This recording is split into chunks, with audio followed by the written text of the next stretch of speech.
السلام عليكم. احنا فريق بحث من كليه هندسه جامعه اسكندريه، مكون من طلاب من سنه التخرج في الرابعه.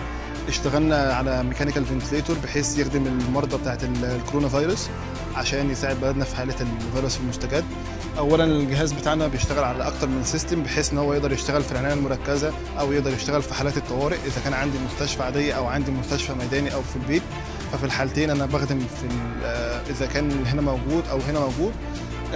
بس والسيستم بتاعنا اشتغل عليه مجموعه الطلبه، انجز المشروع تقريبا في حوالي شهرين، وتكلفه المشروع كانت تقريبا حوالي 15,000 جنيه، وكله مكون من مكونات محليه. بعض المكونات كانت جاهزه متوفره في السوق المحلي، وبعض المكونات قام بتصميمها وتصنيعها طلاب الفريق.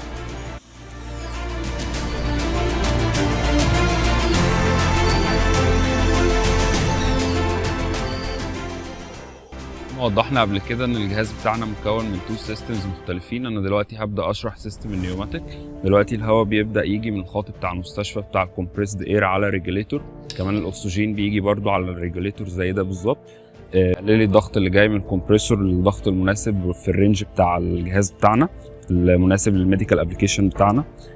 بعد كده الهواء بيبدا يخش عندي على الثري فالفز دول سولونويد فالف بيشتغلوا عن طريق سيجنال بتيجي من الكنترولر حسب كميه الهواء اللي احنا محتاجين ندخلها. بيبدا يدخل معايا الاكسجين والاير المضغوطين على ميكسنج تشامبر. بعد الميكسنج تشامبر ديت بيبقى في عندي بريشر سنسور موجود هنا على الخط بتاعي. بعد ما بيعدي على الخرطوم دوت البريشر سنسور ده بيسنس البريشر بتاعي بحيث ان هو ما يزيدش عن 40 سنتيمتر ميه زي محتاجه المريض بالظبط وحسب ما الدكتور بيبقى محتاج. وزي ما زميلي هيشرح في الجي اي ان احنا ممكن نتحكم في نسبه البريشر ديت. بعد كده الهواء والاكسجين المخلوطين عندي بيبداوا يطلعوا من الاناليشن لاين عندي هنا، بيخشوا على الهيوميديفاير بيظبط الهيوميديتي والتمبريتشر للاير، وبيبدا يطلع عندي على التيست لانج ديت اللي هي بتحاكي رئه المريض، والمفروض هيبقى في ماسك هنا هيتوصل على المريض. ده كده بالنسبه للسيستم النيوماتيك بتاع.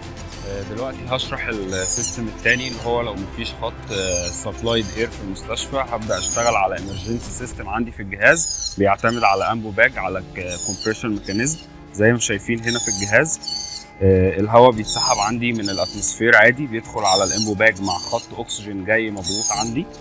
بعد ما بيدخل طبعا اكسجين على ريجوليتور بيقلل لي الضغط المناسب للميكسنج جوه الامبو باج. ببدا اسحب الهواء والاكسجين مع بعض بعمل لهم ميكسنج. بعد كده بطلع على نفس اللاين اللي انا بطلع عليه من بعد السيستم بتاع النيوماتيك على نفس البريشر سنسور. بيبقى السيستم الثاني مقفول والسيستم ده بس هو اللي مفتوح عن طريق الفالف بتاع الاكسجين والامبو باج بس. بعد كده بدخل على البريشر سنسور اللي موجود هنا اللي بياخد سيجنال للكنترولر، ونفس الكلام بعدي على الاناليشن لاين، وبعد كده بروح على الهيوميديفاير يظبط لي الهيوميديتي والتمبريتشر، ثم على رئه المريض او على التيست لانج عندي اللي موجوده عندي في الجهاز ده.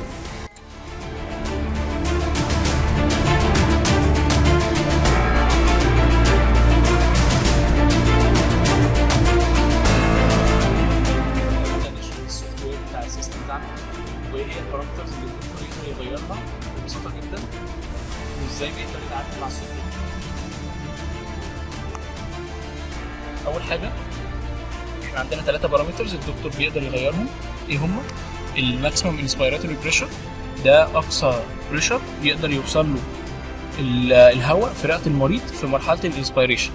ده بنقدر ان احنا نغيره من اول بار هنا، والرينج بتاعنا ماكسيمم 60 ومينيمم 25. تاني بارامتر معانا هو الريسبيراتوري ريت او معدل التنفس، ده بيعبر عن كام نفس انا باخده في الدقيقه الواحده، والنفس ده متكون من انسبيريشن واكسبيريشن يعني شهيق وزفير.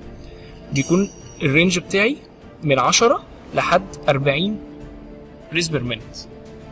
تالت بارامتر معانا الاي اي ريشيو او الانسبيريشن اوفر اكسبيريشن ريشيو، دي انا بقدر اعدل فيها من 1 لحد 3. دي بتعبر عن ايه؟ بتعبر عن التايم اللي هاخده اللي هياخده النفس بتاعي في الشهيق للوقت اللي هياخده النفس بتاعي في الزفير. هنبدا ان احنا نشغل السيستم. اولا ان احنا بنختار انهي سيستم اللي عايزين نشغله. عندنا السيستم الميكانيكال اللي هو متكون من الموتور والامبو باج، والسيستم النيوماتيك اللي هو متكون من الفالفز. هبدا ان انا اشغل السيستم الميكانيكال. كل اللي عليا بس ان انا ادوس ستارت. هيبدا ان السيستم بتاعي ياخد الاكشنز بتاعته، يحسب البارامترز ويدي سرعه الموتور والستروك بتاعي.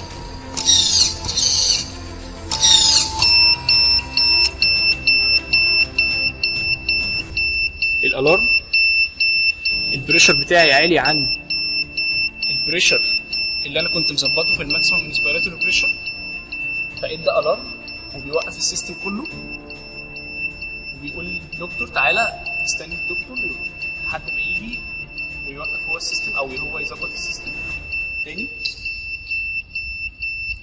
كل اللي عليا ان انا اعمل ريسيت، السيستم بيرجع لحالته الطبيعيه وبيستنى ان انا اشغله تاني.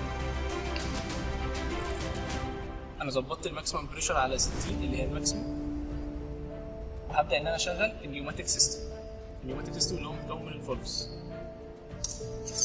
دوست ستارت، كل اللي بيحصل ان الفالفز تفتح وتقفل بتايم معين. لو ما الفالفز بتفتح يبقى معناها ان في هواء معدي واكسجين معدي رايح لللنج بتاعت المريض. اول ما بتقفل معناها ان المريض بيعمل مرحله الاكسبيريشن او بيطلع زفير دلوقتي، والسيرفو الموتور بيفتح علشان يطلع الزفير بتاعي للهواء الجوي.